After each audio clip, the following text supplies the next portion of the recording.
சீரியல்களின் full எபிசோடுகளை Sun டிவியில் ஒளிபரப்பான உடனே எக்ஸ்க்ளூசிவாக சன் நெக்ஸ்டில் மட்டும் ஃப்ரீயா பாருங்கள். நாள் பூரா ரம்மி விளையாடிக்கிட்டு என்ன வந்து கேள்வி கேக்குறீங்க? அதுவும் இப்பெல்லாம் அதிகாரம் தூள் பறக்குது. இங்க பாருங்க, என்னையும் என் பொண்ணையும் கேள்வி கேட்கிற அளவுக்கு உங்களுக்கு துணிச்சல் வந்துருச்சா? இந்த அதிகாரம் எல்லாம் என்கிட்ட ஆகாது. ஒழுங்கு மரியாதையா வேலைக்கு போய் சம்பாதிக்கிற வழியை பாருங்க. உன் மனசாட்சியை தொட்டு சொல்லு. பேங்க்ல எப்பேற்பட்ட போஸ்டிங்ல இருந்த அந்த சம்பளத்துல குடும்ப நடத்த தெரியாம உன் பேராசையால என் வேலை போச்சு. வேலை மட்டுமா போச்சு, என் மானம் மரியாதை எல்லாம் போச்சு. இப்ப ரம்மி விளையாடிக்கிட்டு வீட்டுக்குள்ளேயே முடங்கி கிடக்குறேன். ஆஹா, சும்மா அதையே சொல்லிக்கிட்டு இருக்காதீங்க.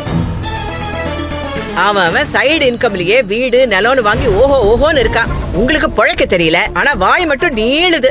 இங்க பாருங்க, இப்போ ஒண்ணும் கெட்டு போகல. புள்ள வந்துதான் இந்த வீட்டை காப்பாத்தணுங்கிறது இல்ல. நீங்க ஏதாவது முதல்ல ஒரு வேலை வெட்டிக்கு போங்க. இந்த வயசுல எனக்கு யார் வேலை கொடுப்பா? ஏன் உங்க வயசுல எத்தனை பேரு ராத்திரி பகல செக்யூரிட்டி வேலை பாக்குறாங்க? போய் அந்த வேலையை பாருங்க. முதல்ல வேலைக்கு போகணும்னு நினைக்கணும், அதுக்கு உடம்பு வணங்கணும். நான் பேங்க்ல எவ்வளவு பெரிய போஸ்டிங்ல இருந்தேன், என்ன போய் செக்யூரிட்டி வேலைக்கு போக சொல்ற? இவரு ரம்மி விளையாடுவாரா, ஆனா செக்யூரிட்டி வேலைக்கு போக மாட்டாரா? மனசு வச்சா எல்லா வேலையுமே கௌரவமான வேலைதான். நீ மனசாட்சியோட தான் பேசுறியா? மாசம் 1ஆம் தேதி ஆனா சம்பளத்தை அப்படியே கொடுக்கற பையனை விரட்டி விட்டுட்டு காலம் போன காலத்துல என்ன வேலைக்கு போக சொல்றியே? நான் ஒருத்தன் சம்பாரிச்சு கொடுத்து அந்த பணத்துல உன்னால குடும்பத்தை நடத்த முடியுமா?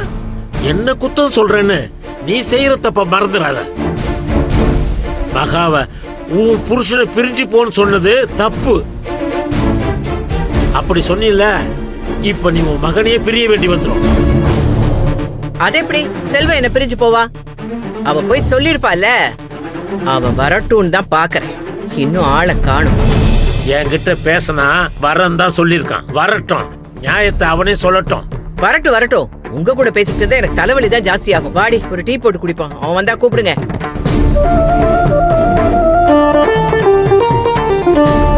ஆண்டவா, என் பொண்டாட்டிக்கும் பொண்ணுக்கும் நல்ல புத்தி கொடுப்பா. செல்வத்தை இன்னும் காணோம். மகா ஒருவேளை தடுத்திருப்பாளோ?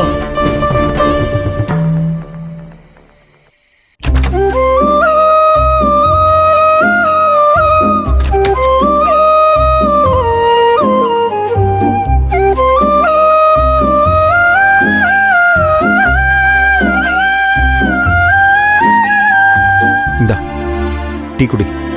என்னங்க, நீங்க எதுக்கு டீ எல்லாம் போட்டுட்டு இருக்கீங்க? ஏன் நான் போடக்கூடாதுன்னு? குடி.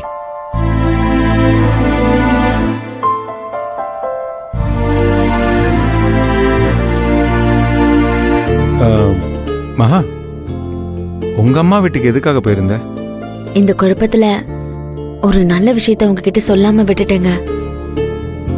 ஹவுஸ் ஓனர் வீட்டுக்கு வந்திருந்தாரு. அவருக்கு வேற சோர்ஸ்ல பணம் கிடைச்சிருச்சான். அதனால அந்த வீட்டை விற்க போறது இல்லையா, தொடர்ந்து இந்த வீட்டை இருந்துக்கோங்கன்னு சொல்லிட்டாரு. அப்படியா?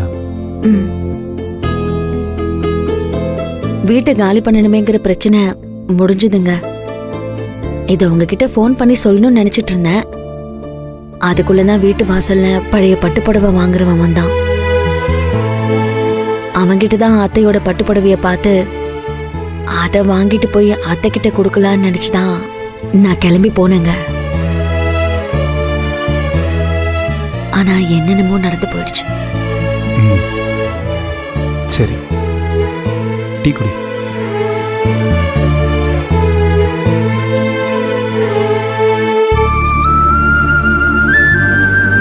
நியாயமா நீ செஞ்ச இந்த நல்ல விஷயத்துக்கு அம்மா உன்னை பாராட்டி மனசார வீட்டுக்குள்ள வாமான்னு கூப்பிட்டுருக்கணும், சந்தோஷப்பட்டிருக்கணும். ஆனா அவங்க என்னடான்னா, உண்மையிலேயே எங்க அம்மாவால எப்படி இப்படிலாம் யோசிக்க முடிஞ்சதுன்னு நினைச்சா எனக்கு ஆச்சரியமா இருக்கு. இல்லங்க, மறுபடியும் அத்தையை குறை சொல்றதுல எந்த அர்த்தமும் இல்ல. அதுக்காக என் பிள்ளைய விட்டு பிரிஞ்சு போனா சொல்லுவாங்க? அதை கேட்டு நீயும் நான் உங்களை விட்டு பிரிஞ்சு போறேன்னு சொல்றிய? நம்ம 2 பேரும் பிரிஞ்சிடலாம் நீ சொன்ன அந்த ஒரு நிமிஷம் என் மூச்சை நின்னு போச்சு மகா. என்னை எப்படியாவது எங்க அம்மாவோட சேர்த்து வைப்பேன்னு சொன்னீங்க. அதுக்கு அர்த்தம் இதானா? இல்லம்மா. மகா, எனக்கு ஒரு சத்தியம் பண்ணி கொடு. என்னன்னு? நம்ம 2 பேரையும் எந்த சக்தியாலையும் பிரிக்க முடியாதுன்னு நீ தானே சொன்ன. இப்போ நீயே அதை மீறினா எப்படி? இது பாரு மகா, இதுக்கு மேல என் அம்மா என்ன சொன்னாலும் சரி, நமக்குள்ளேயே எந்த பிரச்சனை வந்தாலும் சரி, என்னை விட்டு பிரிஞ்சு போக மாட்டேன்னு எனக்கு சத்தியம் பண்ணி கொடு.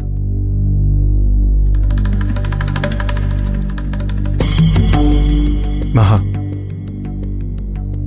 சத்தியம் பண்ணு. நான் ஒரு நல்ல விஷயம் தானேங்க பண்ணேன். அத கூட அவங்க புரிஞ்சுக்க முடியாத அளவுக்கு அத்தைக்கு உங்க பிரிவு ரொம்ப பாதிச்சிருக்கு.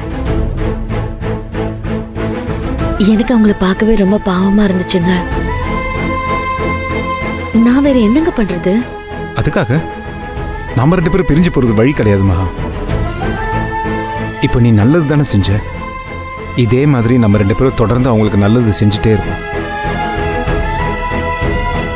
நல்லது செஞ்சுட்டே இருந்தா நிச்சயமா அதுக்கு ஒரு பலன் உண்டுன்னு எல்லாருக்குமே தெரியும். நம்ம விஷயத்துல அது நடக்கும். என்னைக்காச்சும் ஒரு நாள் என் அம்மா மனசு மாறுவாங்க.